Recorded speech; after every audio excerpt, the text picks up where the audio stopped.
We are the Council of Housecoats. We watch movies, then we take notes, then we talk till we get sore throats, then put it on the internet. So much late. Hello everybody, welcome back to the Council of Housecoats, episode 2. Here. We are going to be just myself and John Howdy. once again, just to make things easier for us, a bit of housecoat housekeeping. First of all, thank you to everybody who watched or listened to the last episode. Absolutely, you've got in contact in your tens. Always nice to know that we've got somebody out there listening. Yeah. It's no matter how much they disagree with our assessments, that's kind of the point. We had an awful lot of fun with the first one, and I think we both were looking forward to doing the second one. Very much so. A little different, so exactly. We're doing a franchise that we're not massive fans of. Big fans, I would say, but not. Yeah. Well, this is it. I mean, everyone knows that, Star Wars, a little known franchise. No one really talks about it. Low budget, sort of. Very indie field. Very even-minded fan base. Not contentious in the slightest. I can feel the comment section already. So, once again, if anybody rage quits or breaks the computer listening to us, please send all bills care of the Disney Corporation. Absolutely. Hail Disney. All hail Disney. Yeah.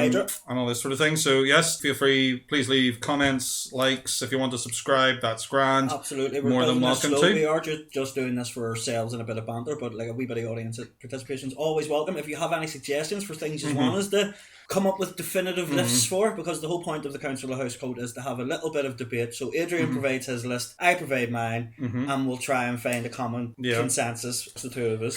For this time round, we did go back and we watched all the Star Wars movies in chronological order. Yeah, so first time. Not 4, 5, 6, 7, 8, 9, 1, 2, 3, 7, 8, 9. It was all we started right at the beginning, episode 1. We are including Solo and Rogue One. Absolutely. Because they do occur in this universe. And it's in the timeline. So. And all this sort of thing. So yes, we decided to really go for broke and get really deep diving into these films and just remind ourselves of what the crap some of the stuff is. Because I was so shocked as I was sending Adrian off the air. I wrote out, whenever we decided to do the Star Wars franchise, I wrote out what I had in my head, what my list would entail. I hadn't seen The Rise of Skywalker. This is the first time I watched it. Yeah. So I had in my head what I remember from feeling in the cinema and watching Star Wars as a young man. Yeah, but after watching them and refreshing myself, and I think the list is drastically changed. Indeed. And things will change, I'm sure, as we go along. Absolutely. You'll hear some of our thoughts on random things. I've got a couple of things that I've kind of rediscovered as going through the saga has occurred, things that never really came to mind. Also things that I've noticed this time around and that I didn't notice before. Like we watched all of these movies on Disney Plus. Yep. So they are the most recent versions of these films, of all the additions and the extra graphics and some of the odd choices that have been made. So I can't remember the original Jabba the Hutt though. I can't remember the guy as Jabba the Hutt, and I've seen the footage on YouTube, obviously. Before he was a slug. But, yes, that was because they came up with, they cut the actor, but then they brought him back as a slug man in the third one. So, and because they never used that first scene in A New Hope, and when they realised, so they just CGI'd a slug monster on top of the man. So we watched the... when they thought they could do CGI, do you remember? Yeah, we watched the hand-shot second McClunky version of A New Hope, which is... I have thoughts. Yeah, we'll get there. Exactly. A little sooner than I thought, though. Oh, really? Okay. Good. We're off to a good start. Or bad. Or bad, depending on how you're listening. Shall we start? What was your dragging up the rear? It's the sequel number 2 of the trilogy Star Wars movie that everybody talks about, that I think really deserves to be at the very bottom of the list, the sequel movie that is Empire Strikes Back. Fuck off, Adrian. I kid you, folks. Oh, I kid God, you. Oh, dear. Oh, yes, I forgot to say, did you like the theme tune for this episode? Have we got a theme tune? We will tomorrow. Oh, happy to. But just say you like it. Oh, it's fantastic. I see all the work Adrian's putting in on the production side of things. Great stuff. John has nothing to do with that. But we'll get to that later. Yeah. But yeah, no, my... Mate, hang on, my heart's a wee bit... my heart rate just went straight back through the roof. Oh, dear, sorry. I had to fake you out on that one. Okay, it is a sequel movie, number 2 of a trilogy, Attack of the Clones. That's mine as Is the worst Star Wars movie by some stretch ever. of an imagination. Because it just... Where to start? First off, it's half a movie, because you've got one half, which is Obi-Wan Kenobi on this kind of galaxy-trotting mystery to try and find this assassin and all this sort of thing. And you meet Jango Fett, you see all the cloning stuff, you see all like the kind of conspiracy stuff in the background, and that's grand, that's fine. But the other half is Anakin Skywalker, Padme love story, and it just is so boring. There's a lack of chemistry, and is so bad. Yeah, these aren't so bad. These aren't terrible actors, but they are. The material. No. Ewan's good. Samuel L. Jackson's brilliant. Not in this movie, they're not. No, not in this movie. They're fucking awful, man. But the writing is the writing's terrible for some of the stuff, and just it feels he should feel bad for cashing the check for that performance. Well, legitimately, I think, unless the director has told him, "I want you to be a log. I want you to have all the personality of a head of cabbage." That man, that is an atrocious performance for a professional actor to turn in that sort of performance. It baffles me. It really does. There's bits in it, and it is a bit creepy and stuff, and it's like 10 years. He says in the movie, it's like, I haven't seen her in 10 years. It's like, wow, that's some obsession to carry for 10 years. Although I get it, like whenever I was 10, a hot babysitter, which Padme probably would have been in Phantom Menace, or that sort of longing from Anakin is the way a child fancies his babysitter. Yeah, I can get it that to still be in your head after 10 years, but to be hopelessly infatuated with it, when you're supposed to be this Jedi Knight that have power over your entire faculty, it's just awful. It really is. The script let them down bad. And as I said to you, you from the very first sentence of the crawl, you know you're in trouble. See, when the first thing they're talking about in Star Wars is a Senate meeting, you say, what have I've come to see Star Wars. I haven't come to see 20 minutes of a debate school. So much problems with Yoda and a Jedi Council sitting 3 feet from Palpatine, and nobody can sense the dark side. Are you kidding me? You can sense Darth Vader from another halfway across the bloody galaxy. There's so much the original so much bad mojo about this thing, and it's like ILM usually do great work, and this is a running thing through a lot of these films. CGI Yoda. Looking back on it, lost my mind with a lot of people for like I literally fell off the floor. That scene at the end where Yoda pulls back his robe and out comes the lightsaber with the Force and all that sort of thing. That one particular shot, badass. But looking back on it now, it's like this is the CGI is ropey as hell. It has not stood up, and then all the bouncing around and stuff. Particularly in the car chase scene, or where they're Anakin does I'm jumping out of the car.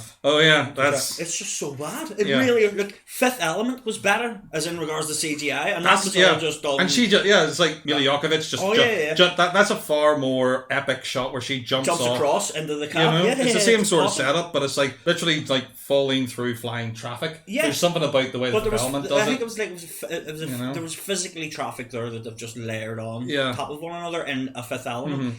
In Attack of the Clones, it's just god awful. It's an entire movie of the Rhino from Black Panther. That's what it like. It's awful. And it does. And at the time, it killed Star Wars for me. Legitimately, I was done with Star Wars after that. And they've saved it again. Don't get me wrong. And they can't touch the original trilogy. The original trilogy will never be great to see him appear. But I think looking back on it now, Christopher Lee, tremendous actor, absolutely iconic. But again, when he was there, I just thought there's something not right here. There's so many people calling in performances in that trilogy, in that prequel trilogy. There is so many. Yeah. And it's like the fact that Christopher Lee, it must have been pushing late 80s. Easy at the time, and yet we're supposed to believe that this old man can do all these super flips and because half the time is a stunt double with his face CGI'd onto it. Which something awful. There's something about the way Star Wars does human movement in CGI is so weird. It's just you literally know that there's something. Well, it falls short because now everything's being compared to Marvel. Yeah. I'm sure like it'd be a drinking game for the people listening here. Like every time we mention a comparison with the Marvel, you can have a drink. But like you compare the CGI, which is 10 years more advanced than Iron Man. So it's not even it's an awful. That's a no-brainer. Absolutely. Yeah, well, it's nice that we have consensus with the last right off the start. Yeah. But now this is where everything goes off the rails. Oh, you think so? I think so. Yeah. Right. For second place, in 10th place then. 10th place. I have Revenge of the Sith. Revenge of the Sith. I don't. I have the other ending movie of a trilogy. I have Rise of Skywalker. Right. You're putting it really low. It was a down. It was a crazy scavenger hunt with recycling the villain from the original trilogy. There's some really kind of what... Without explanation. Yeah, Just... there's some kind of really kind of WTF moments. Yeah. Opportunities that just kind of came out of nowhere, but just weren't executed right. Daisy's fantastic, I have to say. She's captivating. And Hingy Driver, what do you call him? Adam Driver. He's got it. He holds the screen well. He seems intense. I don't know if we can let it go that low, to be honest with you. I mean, it was bad, but it's about like. And again, I know the Revenge of the Sith has some lovely, The Chosen One. There's some lovely pieces in it, but what's in the back? It does not stand up. Whereas Rise of Skywalker, at least visually, looks badass. They've at least got the special effects right with it. Story-wise, it was a bit of a letdown. Legitimately, it was a bit of a... Because I hadn't seen it. That was the first time I viewed it. And as I said to you, it all hinges on this. Because my initial views on The Last Jedi were negative. But they're not. They're not positive, but they're definitely not negative now. Yeah, not that. Not as negative not as as I have. negative as they were. There's so much going on. This is like a habit I noticed with some of the later trilogy films, is that one of the secondary plot threads, it literally just slams into a dead end. Yeah. Anything that some of these characters say, okay, let's go do this while everybody else does this. I really hated that she had the God power. Like, she just used the Force as God. Like, and that's not... Like, we had clear defined... You can move stuff. Yeah, okay. You can do this. Summoning lightning whenever you fucking want. No, it's not. They just... See, when she stopped the ship... I just turned around. When she stopped the ship with the Force, I went, fuck up. Like, if that's the case, why don't you just move the Death Star? They can do that. That's it. It's like Force powers from the books and the computer games kind of sneaking in that we'd never really seen before, or you have to retroactively hint that they actually happened in previous movies. Yeah, I get the lightning, that's just a Palpatine and all. Yeah. Spoilers for anybody. If you're listening to this and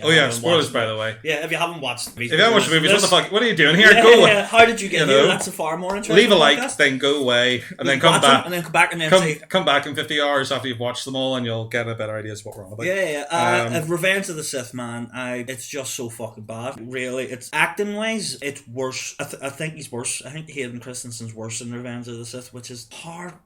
I think he has more of an excuse to be that character that he was in previous movies, and then you see his decline even more. Oh, God. Man, I don't know. It seems there's just no pulse to that fellow whatsoever. Whereas Adam Driver as Kylo there's something he has my attention when he's on the screen. There's a coolness to him that I like. I spent the whole movie going, Natalie Portman can act. Why is she so shit in this? Why? Maybe she didn't want to be there either. Yeah. I think after the first one, when she realised, oh, this is what they're into now, and all this sort of stuff, and again, her character work is ropey at best, because again, a lot of this comes back to the director. Man, she's got nothing to work with. Bad lines. Portman is a badass actress. Man. Yeah, like legitimately fucking awesome. So it just is. It's weird. Very much so. It's so awful. Okay. Well, I have Rise of Skywalker at 6. At 6, which is a bit high down the thing. Where do you have Revenge of the Sith? I have Revenge of the Sith at 7. Okay, I've got Phantom Menace in there. Oh my god! So I have. So who do you have at 9? Phantom Menace. Phantom Menace. Okay. What are you at? At 9? A little bit of a theme running here. Last Jedi. Okay, so you've got the new ones out of the way quite early. That's kind of because I think I like the Last Jedi, and I have to say we'll come to that in a wee minute, but we'll have to come to it now. It's next down on your list. But I'd slot. Is your Phantom Menace quite high then? Phantom Menace, it's higher. Okay. I've got it about. Would you give me Revenge of the Sith at 10, and I will give you the Rise of Skywalker at 9? Yeah. I'd say so. It's just I don't know. I think The Last Jedi definitely has its problems, but I can watch it. If somebody came on and was like, I mean, everyone goes, why did Luke beam himself across the galaxy? Actually, that's a bloody really clever way of getting him into the battle, but also keeping him in that area that he decided to be, because like I said, I'm not leaving this island, and he stuck true to that, and he said, what am I going to do? Go in and face off against the laser sword? It's the second time you watch it and you're kind of like, oh, he doesn't touch anybody. Jacked himself, he doesn't do... Exactly. He doesn't do anything that's weird. He tempts Kylo Ren and holds their... And it is a very Jedi way of dealing with something like that, where it's not went a bit overboard with going with making the Jedi kind of very aggressive. Well, trying to make them funny. What the about exactly. Look at what's the first trilogy. Nobody's funny. The only person that's funny is Han and fucking the levity of the Jedi's not supposed to see all these wee quick remarks and all these wee flicks off the shoulder and stuff like that. Just before we go back, Attack of the Clones, one more dig at it, because again, by all means, man, we've got loads of time in this one. We're only working through 10, so C-3PO is not funny. No, it's the most Oh, it's the most cringeworthy gags and really bad one-liners. And the scene where he's being flown about the workshop. Again, the CGI is so fucking ropey. And I think the individual movie showed that we didn't have to drag up all these nostalgic characters, man. The bots in the newer movie have been phenomenal. Entertaining. They're so much more fun. But yeah, that's beside the point. Yeah, 3PO, there's a movie where he is perfect in it and is really well done. But, you know, when he literally goes for these like cheap setup gags and all this sort of thing and really cheap jokes. Yeah. Not funny. No, I agree with that. I agree with that. But yeah, that's beside the point. Right, what are we at? We're at 12 is Attack of the Clones, 10 is Revenge of the Sith, and then we're going for 9 is The Last Jedi. Why are you going from 12? There's only 11. 11. Sorry. 11, 10, and then 9 would be the Last Jedi then. My Last Jedi was at 9. Okay. My number 8, just to get them out of the way, was Force Awakens. Where am I? I've got the Force Awakens at 7. Oh, right, okay. But we're skipping one here. I've got the Phantom Menace. You put the Phantom Menace at 9, so I did. Do you want to know my 8? Yeah. A New Hope. Oh, really? Okay. Do you want to go into it? New Hope. Let's see. Okay. Or how far down is your New Hope? Because I'd imagine it's quite a ways away from you. Right, okay. Yeah. Is this your Winter Soldier? Is it? Sort of, yeah. I mean, you said you've told me that you've got an issue with like plot holes and stuff. Oh, massively. Yeah, you go. Let's see. I understand. I can see the point that whenever they made A New Hope, they had no idea what they were doing with it. Yeah, no money. It was all done very much on a shoestring sort of stuff. 100%. I also respect the fact that none of this would have came about had it not been for that movie. Probably none of the entire. Without that, there would be no Guardians of the Galaxy. Without that, there would probably be no sort of. I don't want to say Star Trek because the internet will explode.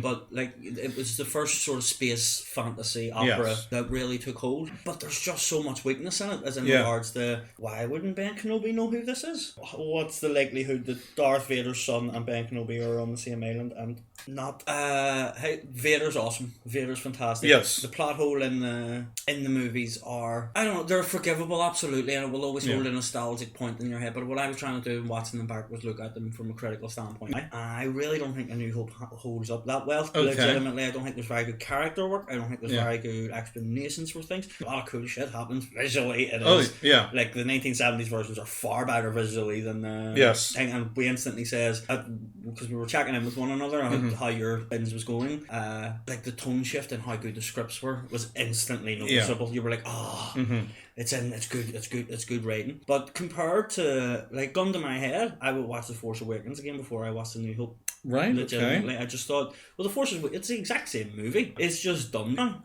Well, I don't know. There's something about the delivery in the most recent films. It's like all the films beforehand, before the newest trilogy. It's like when people have a conversation, it's like I say something, you say something, I say something, you say something. But when it comes to this, it's like you say something. But then I have this on the other. It's like people are having these like conversations over the top of each other, and it's really fast paced. And it's like it's not so. Yes, that might be more like a natural conversation, but there's something about it. It's like this. It sometimes feels a bit too casual, where people are bantering, and then when it comes to Force Awakens, I can't stand that instant friendship between Poe Dameron and Finn, because I was like, Poe Dameron asks, "Why are you rescuing me?" and Finn says, "It's the right thing to do." We have literally that's a horseshit reason.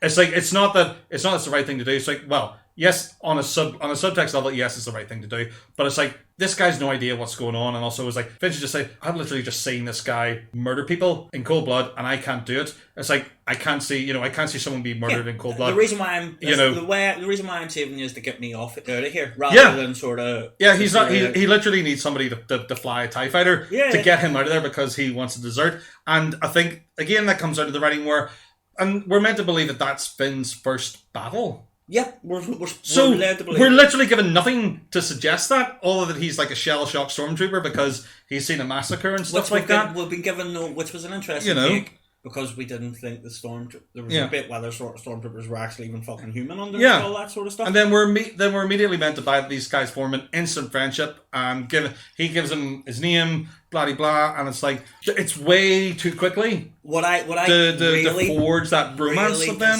Dislike about the newest trilogy is the Force tumor. Yeah, the Force. Tony Stark would say this, so I'm going to say this. Yeah, the worst case scenario is when Luke throws his lightsaber over. Yes, it's like fuck off. You built us up for a year and a half with that one scene of her present. Mm-hmm. Star Wars isn't the Avengers. Yeah, Star Wars is supposed to be a wee bit classical. It's why they talk so and mental and sort of Yeah. nobody talks like that. Yeah. But in Star Wars, Yeah. they do, apart from Han and Yeah. and the likes. Yeah, okay, I'll give you the Force Awakens in an 8 then, if we're going that way.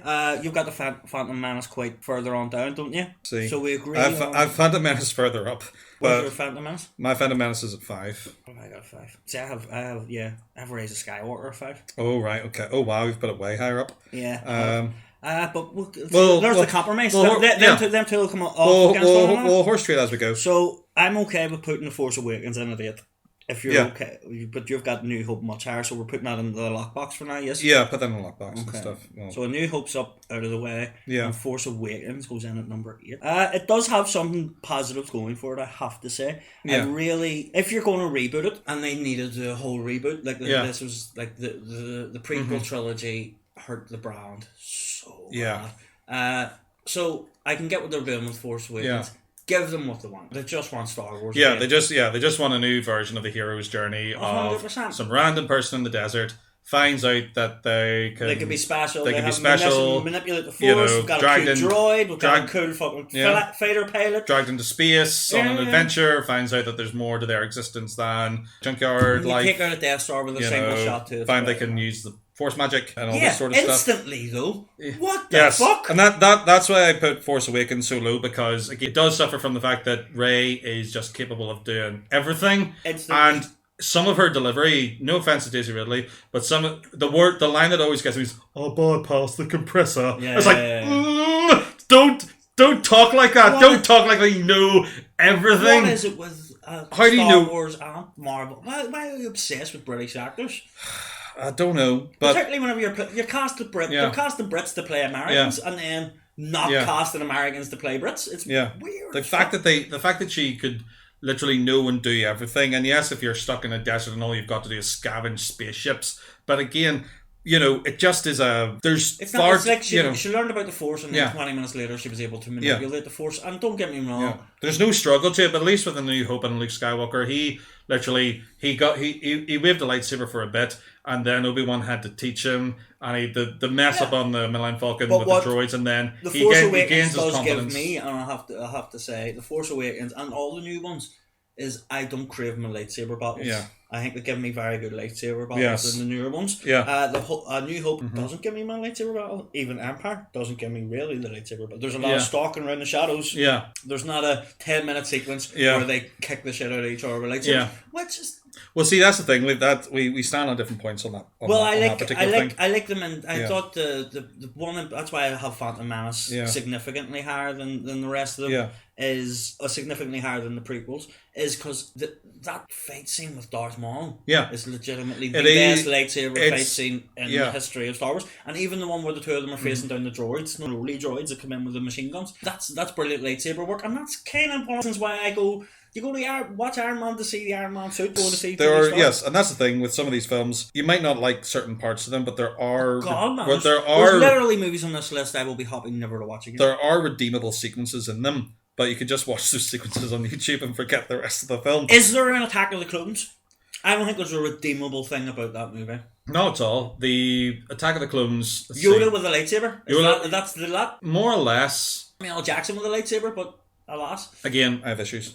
But But here's a place to earn them. I want to get all the prequel movies out of the way first. Right, so... Well, actually, no. We've looked at Revenge of the Sith and Attack of the Clones. Yep. Phantom Menace, again, he focuses in there. Again, prepare to burn your computers, internet. Samuel L. Jackson, great actor. Great actor, amazing career, all that sort of thing. Got all the time in the world for him.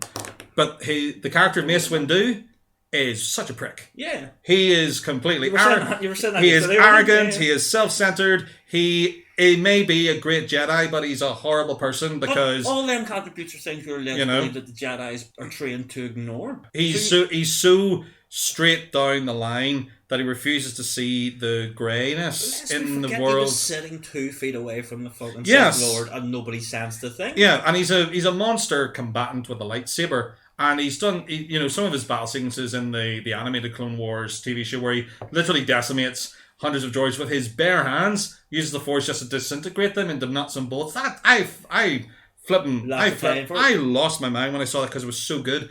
But when it comes, the fact that he never trusts Anakin Skywalker. There's not a moment in any of these films where he actually shows any trust towards the one person who might bring balance to the Force. Yeah. And this is meant to be the best, one of the best of the Jedi, and he's meant to be one of their best on the Masters of the Council, and yet he kind of, for me, rewatching these movies after so many years, and looking at also at some of his stuff in the Clone Wars cartoons and the animated series and all that sort of stuff, he kind of represents everything that is wrong with the Jedi.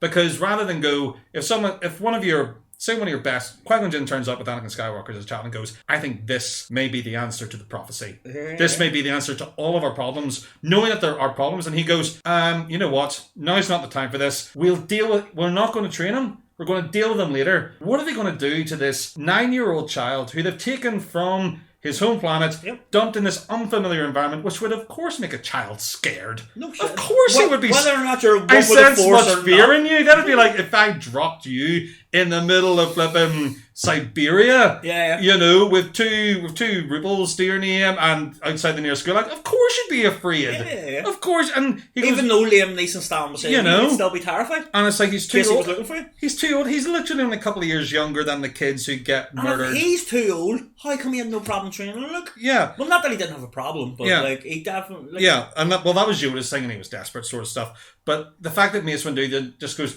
we're going to deal with this kid later, so they're not going to train him.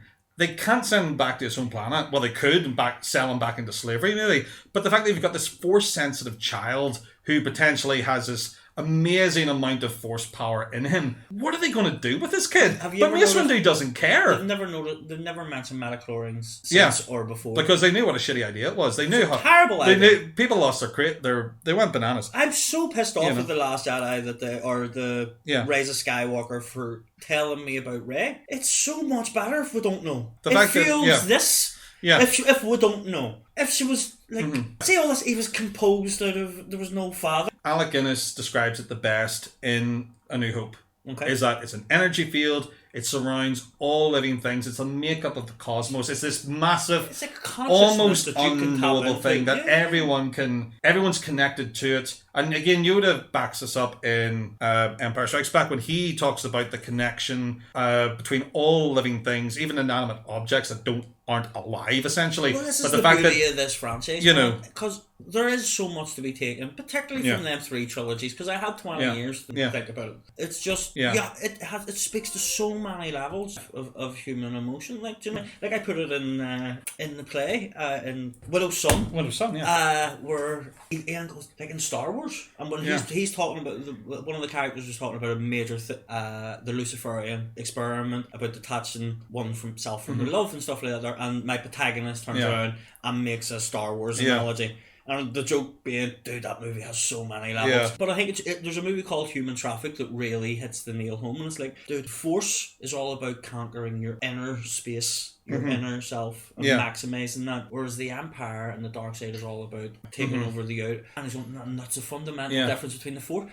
Dude, that's proper philosophy. Like, sit down and think about that for a minute. That is legit philosophy coming out of a fucking space movie. Do you know? As I said last week with the Marvel stuff, people berate you when you sit down and you think too much into this stuff. But to me, this like I will find a meaning in something. I don't need spoon fed. Exactly. I can find deeper meaning than that. In the original trilogy, that deeper meaning was there. Exactly. It's just on this watching. When you try to, I didn't enjoy A New Hope as much as I enjoyed some other things on this list, which is my criteria for this particular list. Okay, fair because enough. I'm not a massive Star Wars guy. I was just going to watch them and go, you know what? I'm going to base it on this experience. Exactly. These 5 days where I'm going to watch the whole episode. Which ones did I enjoy the most? So far, we're all right. Like, we're not so bad. Yeah, I will give you Rise of Skywalker now at 7. Okay. But I will argue A New Hope can't go much higher than that. Okay, fair enough. Where are you with A New Hope? Is it your number 1? Because that's 1 or 2, and I will trump it. And I will trump it. I have New Hope up at 3 because that's 3. Okay. I think because New Hope.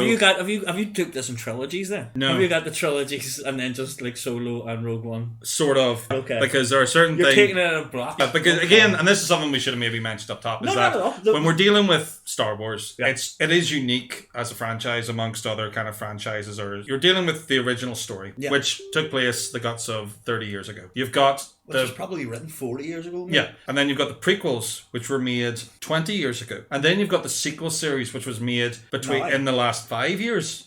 Or up until last 5 years, 3 years. Yeah, one after another. 100%. And so you're dealing with 3 trilogies of films from 3 different eras, with 3 different generations of people getting into them, 3 different styles of movie making. I think 2 of them stand up. 2 of them do stand. Two of the if you're taking 3 individual trilogies, that's a good representation of theatre at that time, a cutting edge of theatre at that time. However, the original series was ground because nobody had done it before. So nobody had even conceived of doing anything even remotely before. And it's hard to break up those trilogies to say that this movie from 3 years ago was better than this movie from 30 years ago. Probably the worst generation to be doing this list, but exactly. To my eldest brother Jared, nothing will ever come close to Star Wars because he saw it. It was like, I think Jedi came out whenever he was like 8 or something like that. Do you know what I mean? So he grew up right in it's like 12-year-olds now who have never known comic books without the Avengers. Everyone's keeping up with the drinking game. I have mentioned them about 4 or 5 times. There is that nostalgia. It either makes us the worst generation because we didn't have a Star Wars, and our Star Wars was our Star Wars. Like I was 15 or something when them came out, so I was a person, but I was still a person.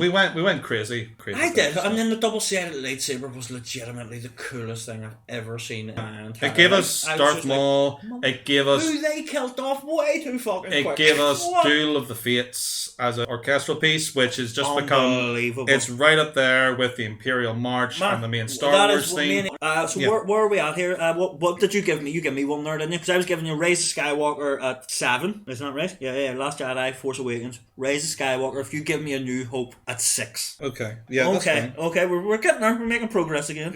We're getting slowly but surely. Are you keeping notes of the consensus as well? I am indeed. As I have it, I have number 11, Attack of the Clones. Number 10, Revenge of the Sith. Number 9, The Last Jedi. Number 8, The Force Awakens. Number 7, The Rise of Skywalker. Number 6, A New Hope, which I know do you want to just sing its praises a little? New Hope as the original OG started the whole thing. Really the fact that you had like acting heavyweights like Alec Guinness. How pissed off was I whenever I thought they killed Chewie like that? No, you killed Chewie like that? Like, okay, give them the emotional goodbye. See, and then Disney pushing out as fuck. The making CP3 come back. No, he made the sacrifice. The fact that they wouldn't stand over some of the choices they made.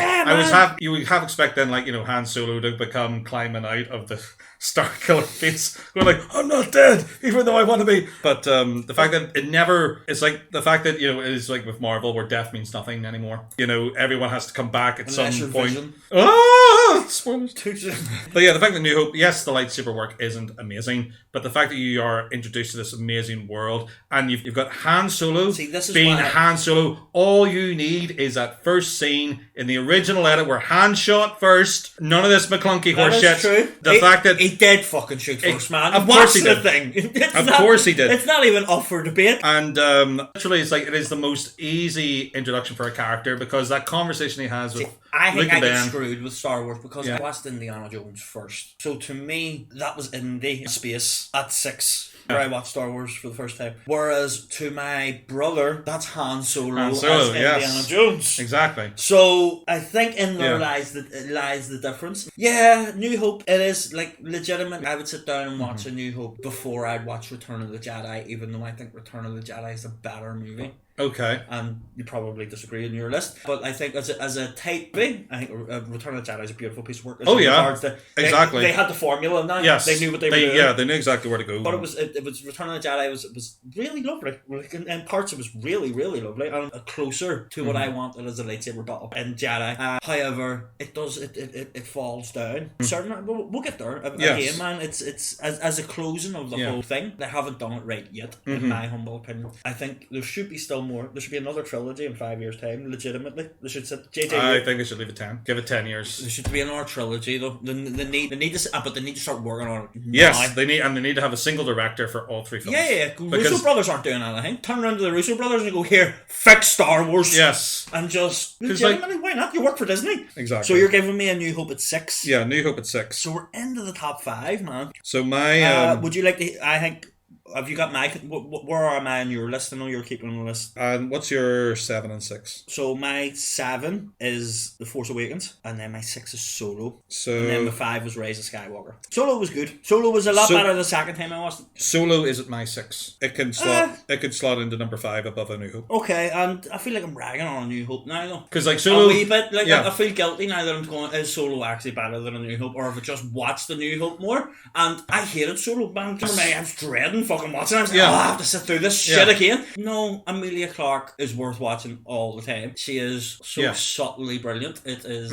and that's the thing, because Solo, Paul Bettany's always exactly, Paul Bettany. And that's a weird thing, because you can either watch this in the order they were released, or like we did when we watched them in chronological order. Made a lot more sense. If you watch episode 1, episode 2, episode 3, first trilogy is so heavy. It's so hard to get through. It's such a drag at times. Yeah. But then I watched Solo right after watching Revenge of the Sith, and I was like, "Yo, it's party time!" Yeah, I remember I could hear you laughing downstairs. I was going... The people mock the change of tone in Solo and the fact that it's more comedic and blah blah blah, but it's exactly what you need. Do you know? And so yes, do you know what went against it? With me, just personally, I'm not speaking for critics or anything like that, but whenever I was watching that in the cinema, I was like, "You're neither Harrison Ford nor Chris Pratt." So I instantly went, "I don't like you." I'm not shitty, because man, Donny Glover, worth the admission fee all by himself. Brilliant. Yeah, I would happily watch the Lando spin-off, getting his capes on, flying as long around. as they have the droid back. Because that is one of the most emotionally connected. Yeah. It made sense to me. He hates the fact that he needs her. It drives him mad that he needs her. And he's so obsessed with his capes. There's the little instance where they're leaning into it a wee bit more these years. Exactly. And I was going to say, like, we give her ironic cheer when we're watching Rise of Skywalker about, hey, there's the lesbian couple. Yeah. But like they really should have an LGBT. So like Finn and Poe sitting right there, it would mean such to people. It literally would just be it's like, because we don't know where that weird... I don't want another triangle. There's a sequel, and that's the thing about the sequel trilogy. It's like this whole kind of weird thing that Finn has with Rey, the strange obsession thing that kind of builds it, and it's like reason if you're gonna put them in as a couple, put them in as a couple. But she's like, I'm too busy saving the universe for your kind of misguided affections, Finn. And then you got Poe, who's trying to Harrison Ford his way into being Ford to Rey being Leia, and those two, and then the three of them has like. If you're going to have a love or if you're going to have an open relationship with the three of you, then by all means go ahead. But and I really hope if there is any relationship stuff, because then Finn, all the ladies are after Finn in the third one, and he's like, he's got the chick on the horses, and then he had Rose, who was kind of shunted off to the side. That felt like them two. That was the dumbest I am Groot moment I've ever seen in my entire life. Yeah. You give him the whole light shining in his eyes, I'm back, from Independence Day. And then this bitch comes in and fucking takes him out. And then they make you believe she died. You were like, right, okay. Yeah. Dumbest sacrifice ever. Yeah, see, because they want to keep as many characters around as possible. Apart from all the no-name randos, everyone goes except for if you're a named character, then you're alive forever. You've got the most unbeatable plot armor in the world. But that can't be the way. Man, I think it would hold. But I think if Finn had passed there, if Finn had made the sacrifice there, I think that buys the time. And see, I think is he massive in it? I think Solo is a far more fun ride than people give it credit for. Once you get into it, how he met Chewie was phenomenal. Yeah. See how they done that, because I had no clue. I thought they were like, they're ripping off the Jedi, yeah. And then whenever I realised what it was, that's fucking Chewie. Happy days. And then he could speak Chewie, which answers an awful lot of questions for me. But it's before the Groot. Nobody's going to see we are Groot. As I said during our MCU pop-up, nothing will hit me like that. He's sitting in the theatre that day, man. I might as well have been watching Lady Macbeth be gone spot. It was literally that is so beautiful. That is we are Groot. We are Groot. And then it gives the Marvel universe they're saying to one another. Exactly. It's like we are Groot, guys. Chewie is Groot before Groot. I was so furious when I thought they killed them off in Rise of Skywalker. Like, I swear to God, the way that script was structured, I think that was them. And then horseshoeing him back in again. Oh, he's alive. Well, that's not what you show him. Exactly, and they won't stand over some of their choices just for the sake of cheap scares. And if and toy salesmen. Exactly, you got to sell that merch. Sell that merch, baby. But sell that merch. Yeah, but we will be coming up with our own lines of Housecoats, ladies and gentlemen. Of course, after a while. $59.99 including postage and packaging. Exactly, yes. We'll give you a shout whenever we're up and running. Link in the description below. There will be, because there's tens of people listening, there will be somebody that will actually look for a link in the description, but it doesn't exist. Give us a couple of weeks. So 5, we're putting Solo in at 5 then? Solo in above A New Hope. Are you okay with that? Or I'm starting to have reservations with it. I did have a lot of fun with Solo, but again, it's a movie that the Han Solo we all know and love. Mm-hmm. It's literally, it's the ship that made the castle run in 12 parsecs. Right. And he says that with such confidence without even having to know what the castle run was or what a parsec was. You believe this guy, or you believe this guy's a scoundrel. This is a guy who's been doing it for years and stuff. Compare that to when Anakin and Obi-Wan are standing in the lift, and he's like, "Oh, I haven't seen you this nervous from the time I saved you from the." I don't believe them two were doing it. Whereas I believe Han went, I don't know, 12 parsecs. You're like, fucking, I believe.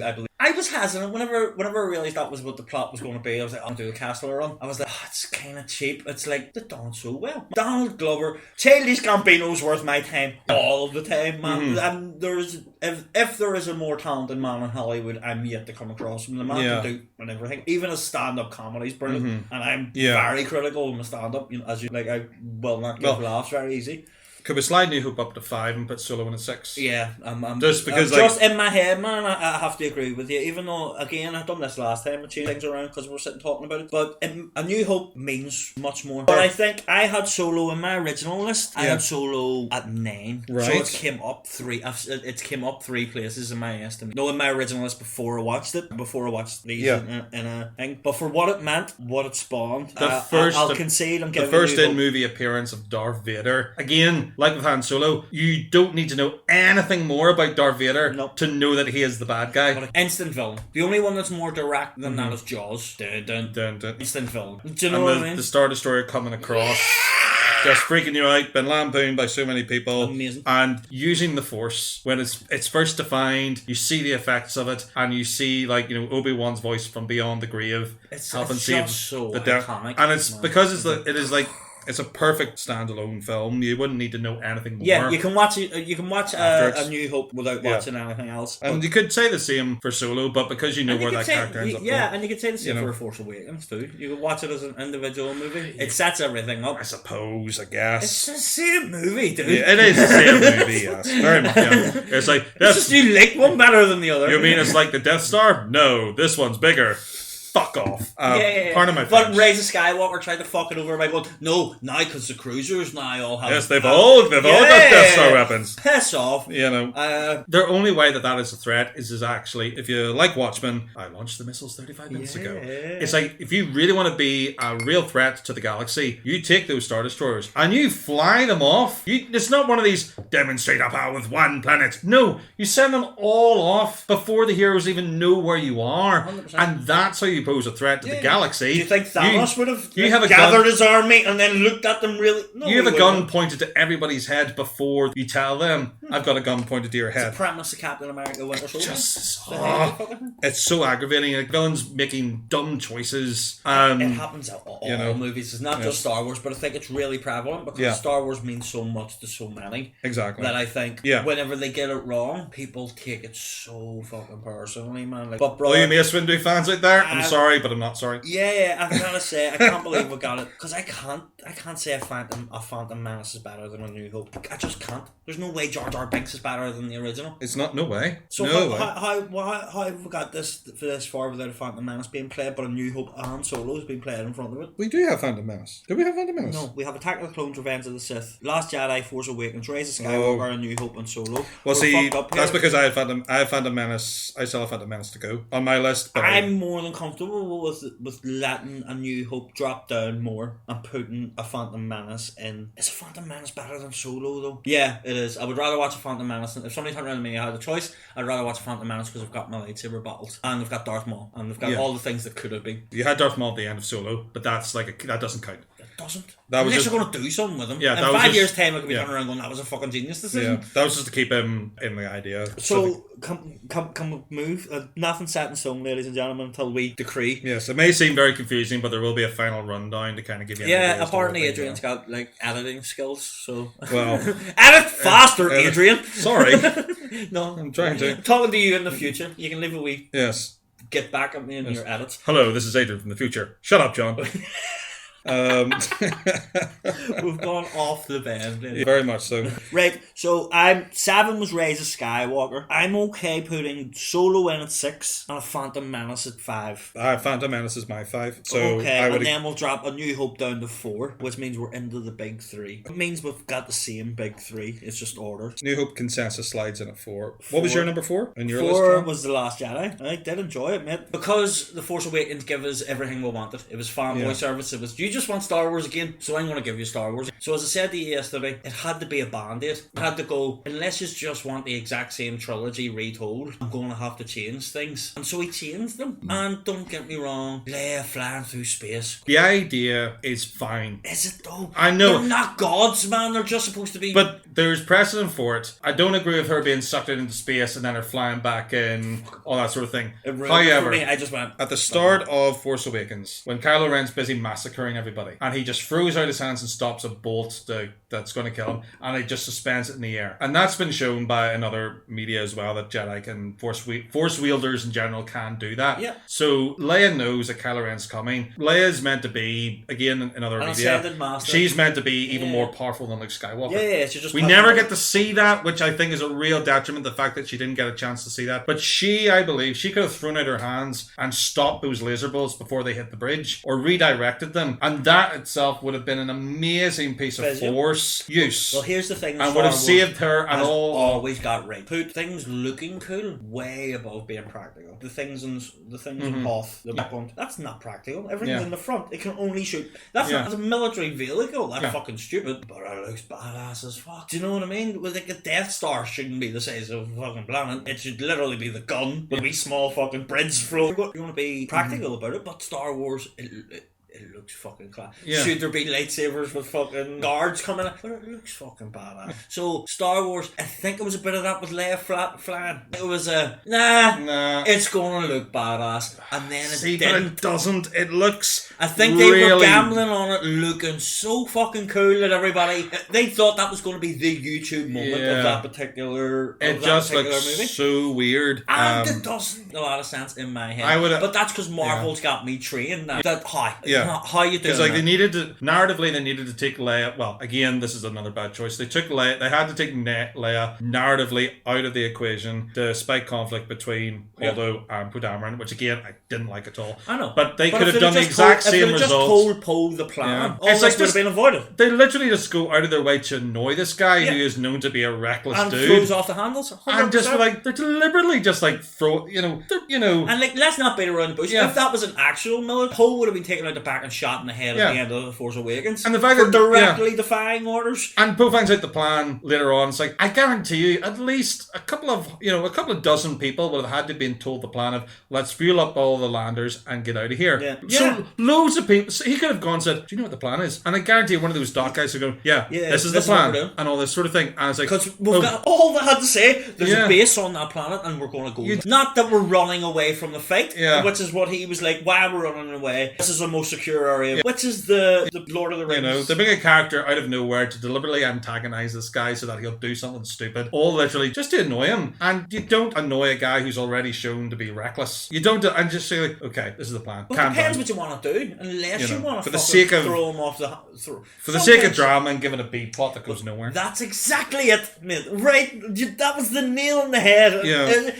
They needed a B plot. And it was a rubby B plot. At best, Yeah. man, 100%. So, on that basis, I'm quite happy with things so far. A New Hope is a lot higher than I initially thought, because I have to be honest, man, see something watching it this time, I was like, nah, I can't wait for Empire. Because all I was thinking the whole way through I cannot wait for Empire. It does take a while to get into higher gear, because you've got all the Same kind as, of 3PO and the Sand People and the stuff in Luke Skywalker being introduced. What was the second? The Last Jedi? Yeah. Last Hour's brilliant. Last Hour's fantastic. It's the hour that precedes. It's fucking abysmal. You always Same have- as Revenge of the Sith. last hour's fucking bang on. Sit and watch the last hour. If the entire movie was paced like that, no problem. Sit and watch that. Happy days. Could forgive the CGI because I forgive the CGI and I forgive the CGI in Disney or in Goonies. Do you ever watch Goonies? Goonies is still stands up, man. Still hilarious by every second of it, even though the special effects are of the era. Do you know what I mean? And there's times when you can have an entire CG world, but you know for a fact that you're looking at a CG world. Some of the best stuff in Star Wars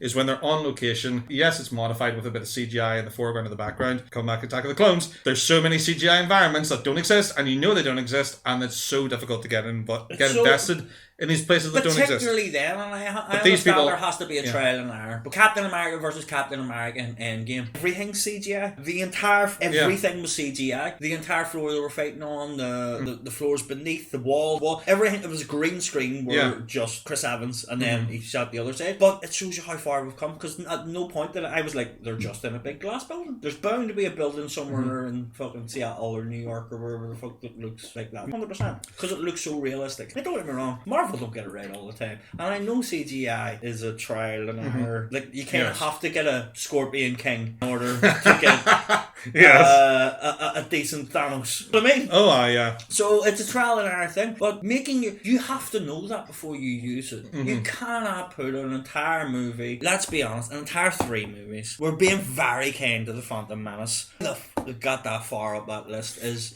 beyond me. I think it's because we're forgiving a lot, because there's some moments that really do pull it up. Iconic moments. 100%. That's a really good point, man. And this is the thing with I forgive a lot for iconic. People will take these films and put them in a whole different list, but they will hold up one moment higher than other people will on this one, because I know that Phantom Menace does a lot of problems, but there's you cannot deny that certain moments bring, particularly when the quality's on screen. Because when you've got Liam Neeson and Ewan McGregor, it's going to be good. Liam Neeson, again, I wish I had more of him in this sort of stuff. Man, more Liam Neeson. Liam Neeson's always a win. If they had taken Liam Neeson in Star Wars, Liam Neeson's played some characters. Zeus in Clash of the Titans. And he's been exactly. Release the Kraken. Release the Kraken. Yeah, he's got to say some fucking badass lines in his day. Right, can I run through mine to make sure we've got now, because we're a wee bit. So at number 11, I've got Attack of the Clones. At number 10, I have Revenge of the Sith. I have The Last Jedi. Okay. At The Force Awakens at 8. Rise of Skywalker at 7. Then we have a Phantom Menace. Is that correct? I thought we had Solo. Solo at 6. Yeah, sorry, this is where we're messing. So Solo at 6. Phantom Menace at 5. A New Hope at 4. And then we're down to the big 3. So I think I know which way this is going to go. Well, yeah. I can't, maybe. I can't. I think. Do you give me your 3 and I'll give you my 3, and then we'll figure out an order. So basically, okay, my 4. Yeah. My list was Rogue One. At 4? At 4. Okay. And then OG Trilogy all the way for my top 3 was... Right, okay. At 3 was A New Hope. At 2 was Return of the Jedi. And at 1, Empire Strikes Back. Right. I have...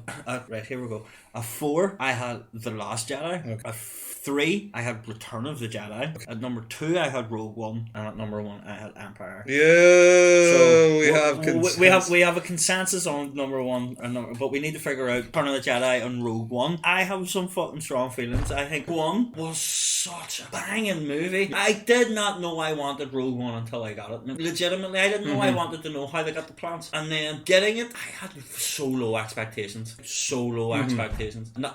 Actually, solo expectations. Pun very much intended. But they avoided the tropes. How they avoided the romantic. No romantic they entanglements. Because there wouldn't be. Not could an you, actual could rebellion. You actually fall in love with with the man who had been sent to assassinate your father in the short period of time? I mean, give that a trilogy of movies. Visually, that movie looks incredible. Plot ways, that movie is in performance ways. Yeah. That movie is so fucking underrated. That is an immensely well acted set of parts. My God, I thought it was gripped from start to finish. Visually, it looked fantastic. The reason why I've snuck it in front of Return of the Jedi, and is because I knew we were doing this podcast, and this will piss so many people off. Again, you only got a choice to what movie you want to watch. Do you want to watch Return of the Jedi, which I've seen 250 times, and Rogue One, which I've seen 3 times now? I'll probably watch Rogue One again, just because I'm going to miss. And I know that's terrible thing to say. The reason why I watched Return of the Jedi 250 times is because it's fucking and phenomenal. Rogue One has that kind of, it has that Pyrrhic victory of everybody dies. Yeah. But without everyone dying in this particular movie, nothing else happens. afterwards, so you don't have your New Hopes or your Empires or anything else after that. I really thought and, it was, as a standalone movie, it is probably, because you can't watch Empire without watching A New Hope and Return of the Jedi without watching the two that preceded it. You can watch A New Hope, to be fair, on its own, just as an you can't. But it's just, I want to watch a movie, and it's just a single one and done movie. And you have the Vader rampage. It's fucking brilliant. Literally, it's 30 seconds, but it is still the most intimidating, one of the most intimidating Sith performances I've seen. Like, it's far more intimidating than Darth. And to know that happened literally 10 minutes before he walks on to the ship. And the de-aging techniques they used on Carrie Fisher at the end, it just made my heart swell. Here we go, this is it. The most contentious part of Rogue One to most people is CGI Peter Cushing. Yes, there are some moments where it looks stunning, but there's other moments we know that there's something really wrong. I think maybe they got too many close-ups of him and all this sort of stuff, but you can tell that it's... Return of the Jedi suffers from the endgame problem. It tied everything up beautiful and on its own merit. It's not as good as Empire. Like, let's of course, yeah. And maybe I don't know how you feel about the Ewoks.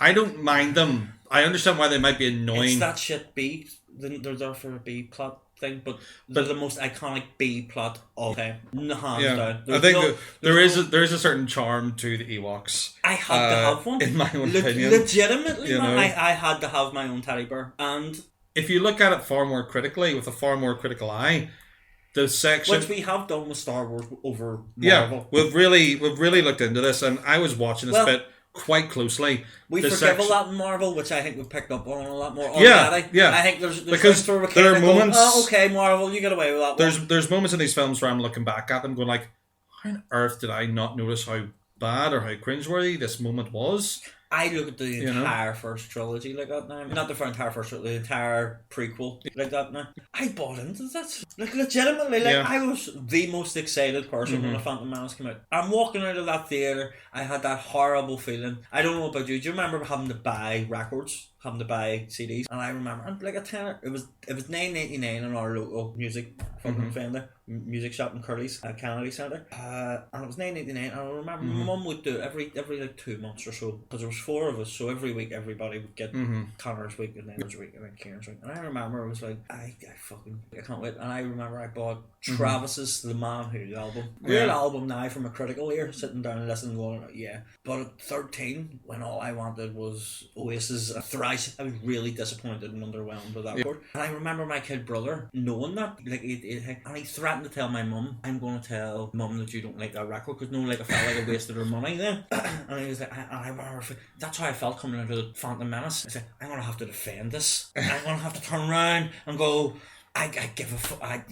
No, it's not. It's not that bad. It's really, it's not the same 3 chords played exactly at the same tempo. Yes. Do you know what I mean? And now looking back, I pity that kid who wasn't confident enough in his own self-confidence to go, no, I didn't like it. That was shit. that was a waste of my fucking money. And that's how I felt coming out of the Phantom Menace. I fucking 13. It wasn't a way, like, this was happening. This was happening roughly the same time, but I definitely remember feeling it. And then I tried to fake the corner, but whenever you're surrounded in, particularly with theatre people, you know as well as I do, the most interested person in a rehearsal room isn't on the stage. He's the person sitting in our corner just watching everything. Or it's so whenever you're getting surrounded with them sorts of minds and they're telling you why it sucked, that's whenever I started going, what order are we sat? Okay, so you want to put Rogue One above Return of the Jedi? I do. You know what? Let's see. Give me your pros and cons, then. Give me your pros why it shouldn't be. Well, or can you argue with me? Because if you can't argue with me, then... Yes. Oh, that's no problem at all. See, when it comes to these movies, special place in my heart, we watch Return of the Jedi on VHS so much more times than anything else. Yep. So part of it is just kind of ingrained into me. The fact that you finally see like Darth Vader's redemption, you see that beautiful funeral scene at the end with the fireworks and stuff going off and everything, and regardless of how many times it's been changed. You finally got to see the Emperor properly, and you kind of got a feeling as though how there's a scene right at the start of Return of the Jedi where you got a feel for just how sinister and powerful the Emperor was, because Darth Vader says the Emperor is coming, and the guy goes, what the Emperor is coming here. Yeah. And this is like the most sinister creature. You see, this is Darth Vader, the most terrifying villain character in movie history, Easily. arguably. At least the most iconic. Yeah, so you're already terrified of Darth Vader. And this guy, the most terrifying creature, is saying to you, an even more terrifying person than me is coming. Yeah. And you don't even, you've seen him once already in Empire. But then the guy then reacts, oh my god, he's even more scared of the guy who's meant to be scary, but there's a guy even more scary. I think that's the joy. And then you see him at the end. You know, he does end up monologuing. Sometimes because I legitimately up until yesterday I thought that was the end of Palpatine. Until they just conveniently just matching it in the scroll in the fucking crawl. The decision to make this Rey's backstory was the thing that led it. See if they didn't decide. If they left. They couldn't make her a Kenobi. They couldn't make her a Solo. They couldn't make her a Skywalker. Before I came down, we watched that last night for the first time. Well, for me, for the first time. It was what, third time for you? I genuinely hoped they were going to do what in WWE they call it double turn, which is one guy enters the match the hero, one guy enters the match the body. Yeah. But during the course of the match, they change places. So one's changed from the dark side to the good side, and the other one's changed. The best example of that is called in WrestleMania 13 is Stone Cold Steve Austin versus Bret the Hitman Hart, right? Basically the crowd dictates this in wrestling. I will get around to my point. But Bret, to his eternal knowledge, and Stone Cold was this up-and-comer at the time. He wasn't Stone Cold as everybody would know him. Bret enters the thing as the sort of babyface superhero, last of the 80s champion, and Austin comes in as this sort of dickhead 1990s rebel against the thing, and the crowd just fucking put up with a soup label. And Bret Hart went, no, this is it. This is the kid. This is the one I'm going to. Because Bret Hart, he loved being that guy. Like you listen to him talking as an old man. I loved being I love when kids stop me and fucking right, man. Do you know what I mean? Absolutely. I adore that. I adore them all, man, because they get so much disrespect. Theatre guys, people roll their eyes at me whenever I say I like wrestling. You know, like there's particularly in our circles in theatre, like there's Shakespearean ones going. I go, no, this is physical theatre. Yeah, and it is direct physical theatre. They're doing this without telling. They're telling stories without using their mouth. I can't. I guarantee. Yes, I'm sorry. Yes, I guarantee. But that's what I was hoping Skywalker was going to be. I had the Rey's of Skywalker because she was going to be the Darth. She was going to be the Sith. She was going to become the evil, and she was going to become the Sith, and then he was going to realise the error. He was always conflicted from the very first. Help me, grandfather. It was. I thought that was going to be the twist. It was really like. Yes, I hated the way Palpatine took credit for. It was me the whole time. I was like bullshit. No, I like the fact that them two were linked. That they were just sort of because people, man. I've had people. My Emily, like whenever I met her, I was like, I've known you my whole fucking life. I've was sitting here 20 minutes after meeting each other. I'm getting on like we've known each other for fucking 2.5 years. Yeah, because it can happen. Like instantaneous, unexplainable connections between people can take place, and I thought that they shouldn't. It's them as trying to tie neat little bows in, but it's if whether or not they stick to this. If they stick to the 3-0 with individual movies in between, I think I'd be okay with that because I want to see a couple more Star Wars movies, as in a Star Wars story, Solo and Rogue One. Impressed me. Legitimately, I ragged on Solo more than anybody, but having watched it a second time was less critical eyes going, you're not Chris Pratt. Guardians of the Galaxy's a thing, you know. Because I'm such a Marvel boy, as you know. I'm just like, I thoroughly, and I enjoyed his performance. I really, really did. What's his name? Solo. What do you call him? Alden Ehrenreich. So what are we going for then, man? I'm easy to be honest with you, but I just like Rogue One. I really thought that was really thoroughly impressive, and then we'll get into kissing some ass. I'll give you Rogue One over Return of the Jedi because again, there is a lot. Okay, you see, guys, this is how diplomacy works. Because you give a little, you get a little. Because like Rogue One, you get right into things. Return of the Jedi, you have to go through all the Jabba's palace stuff and all this and you can't enjoy it unless you've seen the other two. Whereas I feel like if you put Rogue One on, you can just fucking enjoy it legitimately. Whereas Empire, on the other hand, Empire is a work of art. I think the fact that we like wholeheartedly agree on the worst movie and now the best movie. You know, there's not a lot of conflict in this episode, ladies and gentlemen. No, but, not at all. Not at all. Give us stuff to debate. We will debate. Exactly. Yes. The reason why me and Adrian work so well together is because we respect each other's opinions and we let each other have each other's fucking opinions. Yes. So the way we work this is Well, what's in this house simultaneously? Yes. Two people have been binge watching Star Wars apart. The amount Disney Plus must think. See if they went back and looked at our account. They must think we're mental. Like, somebody watched Rogue One. And then 20 minutes later, started Rogue One. Yeah. It's like, watching it. Two movie, watching the same movie. You watched the Attack of the Clones and then watched Attack of the Clones? What? It's like at the same 20 minutes difference. Like, I was watching it like on two TVs in the same room. I just feel that we would influence each other's decisions way too much. Because I know how we watch Marvel together. We're like, did you notice this? Whereas I love the fact that, 15 Marvel movies out of the we'd watch individually. I love that you picked up on shit that I didn't pick up on. Do you know what I mean? I think that's where the beauty of the fan forums and the internet conversations can really have an effect. This mightn't matter to you, ladies and gentlemen, but it matters to somebody. There's somebody out there that this shit really passionate about the thing, and it's only fair to put Empire at the top because it's a flawless movie. Very few. There's a reason why it's lauded as the best, because we've got because the heroes lose, man. Other than Infinity War, where else does the heroes lose? Outside of the horror genre, not very many. No, not really at all. So. And there's two lists that have both ended with the losers, the heroes losing. Where the heroes lose. Because there is something about that. They get them far more invested in the story because people really get behind, invest in. You know? Yeah, and 100%, you said, because we're flawed. Yeah, I would fuck that up. I would fuck that up a million times in a row. Yeah, because even watching Empire... Again, I haven't watched Empire in years. 5-10 years. Yeah, easy. Exactly. But looking at it again, you notice things. There's far more nuance in the show because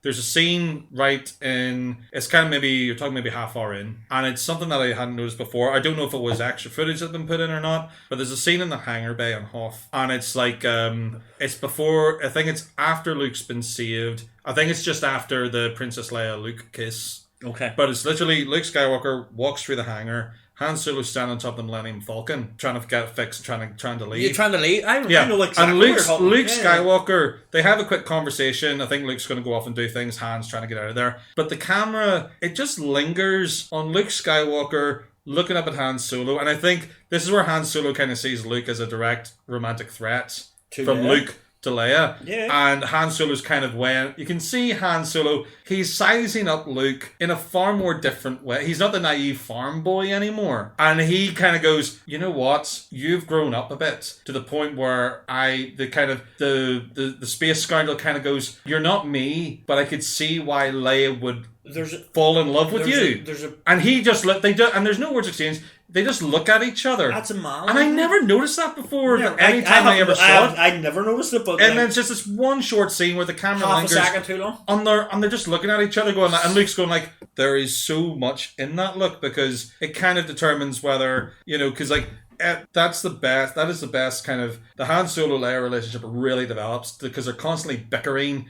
And Han Solo does deliberately turn on the charm a bit. Definitely the sense I get from Han. The Han in the first one, his relationship with Luke is very much alright kid, look how class I am. Yes. Yeah, I'm here. Yeah. I'm going to save the day is what I do. I'm Han Solo. Mm-hmm. In the second one, it's very much looking at being a younger brother and having a younger brother. Yeah. It's that sort of okay, you're have a crack then. Go on. It has more of a exactly because like even it's more paternal. That's we're talking about incest here, people, but like it's and they're both good men. You see, like Han Solo. Is he though? Because it's like again when you notice these things at the end of in A New Hope, just before the battle, Luke Skywalker comes across Han Solo, and it's like, oh, you've got your reward, and you're just flying away. You're going to leave us? How you coward!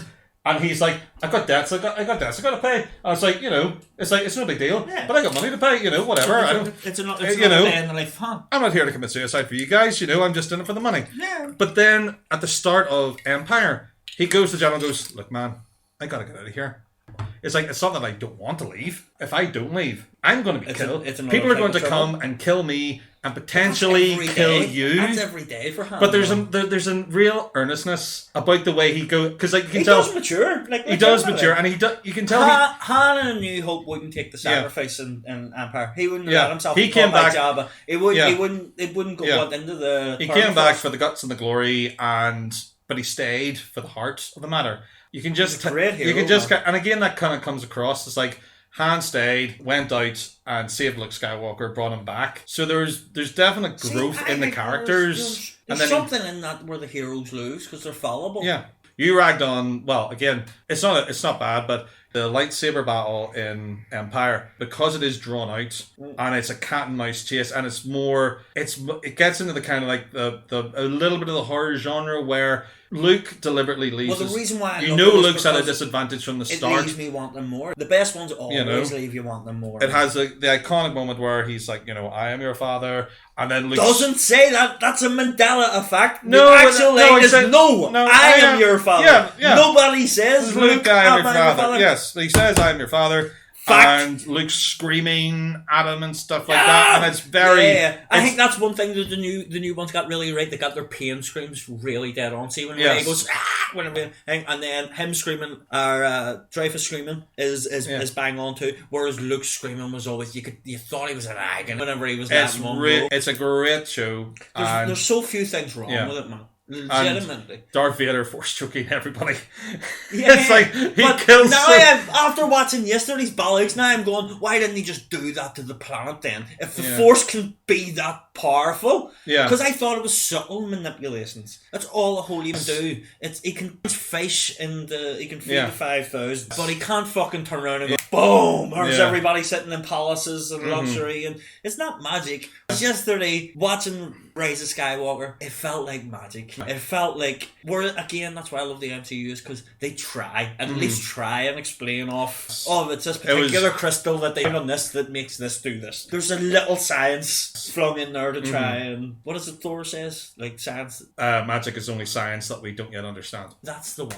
Man, that's a comfort. I'm like, right, okay. So anytime I see anything in the MCU that I don't understand as in regards to, it's okay. We'll explain it later. Somebody will say something in a later movie and I'll go, ding, ding, ding. Thanks, happy days.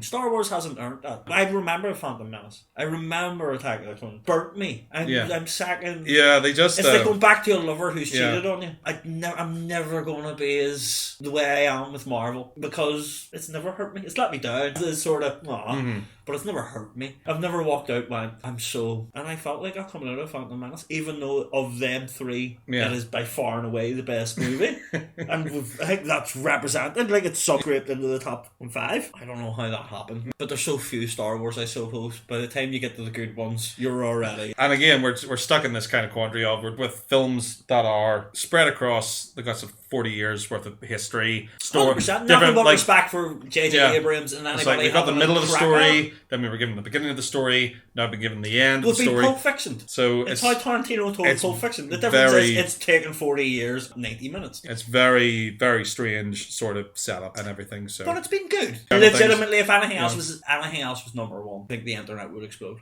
Like, pretty legitimately. Much. I doubt it's hard to make an argument. Man, if you clicked on this an hour and a half ago now, or a little over, an hour and a half, and you didn't think Empire Strikes Back was going to be number one, I want your dealer's number. Yes, please. If you want to make the argument with us, by all means. Engage, internet, engage. Please do, because we have got there's so many thoughts on this. I'm sure we haven't even covered that you might be screaming down your monitors. Please do, man. The Council of Housecoats will come to a conclusion. Well, if you have a problem and there's two contrasting arguments to be made between us talking to one another, we will figure out this answer, and that's what we're here for. The Council of Housecoats will deliver. It mightn't be popular, mightn't even be right. I think you're still holding a gripe about the MCU final list. You're looking at it going, that's not right. Well, even going back to looking at the list now, it's kind of going like, really, this is higher than that, or that is lower than this. How did we come to that consensus? But listening back to the podcast, you can see how we cared more about other movies. So we were prepared to trade. Because you're basing it off against your critical analysis, nostalgia, what actually was seeing somebody else's point of view, just which having I think a good is time. highly overrated or underrated, or is the ability to see somebody else's point of view. You have to fucking agree with it. Just at least acknowledge that that's a legitimate point of view. It's exactly. So it's easy done. But we're having fun with this, guys. Tens of people who are listening. We will continue to annoy you with little conversations, and if you don't like it, well, you're more than welcome to. Want to wrap things up there? Shall we give it a definitive rundown? Definitive rundown then. So, at number 11, we have Star Wars Attack of the Clones. At number 10, we have Star Wars Revenge of the Sith. At number 9, we have Star Wars The Last Jedi. At number 8, we have Star Wars The Force Awakens. Number 7, we have Star Wars Rise of Skywalker. 6, we have Solo, a Star Wars story. Number 5, we have Star Wars A Phantom Menace. Number 4, Star Wars A New Hope. Number 3, Star Wars Return of the Jedi. Number 2, Rogue One, A Star Wars Story. Number 1, of course, the iconic, the amazing, the beautiful Empire Strikes Back. World class. Go and watch them all and see if we're right or wrong. Yeah, like, comment, subscribe. If you know us personally, get in contact with us. We will definitely take suggestions on board. This has been good fun. Nice, brother. Always good fun. Thank you very much, guys, for listening. We will see you next time. And all the best. Council of Housecoats signing off. We are the Council of Housecoats. We watch movies, then we take notes, then we talk till we get sore throats, then put it on the internet.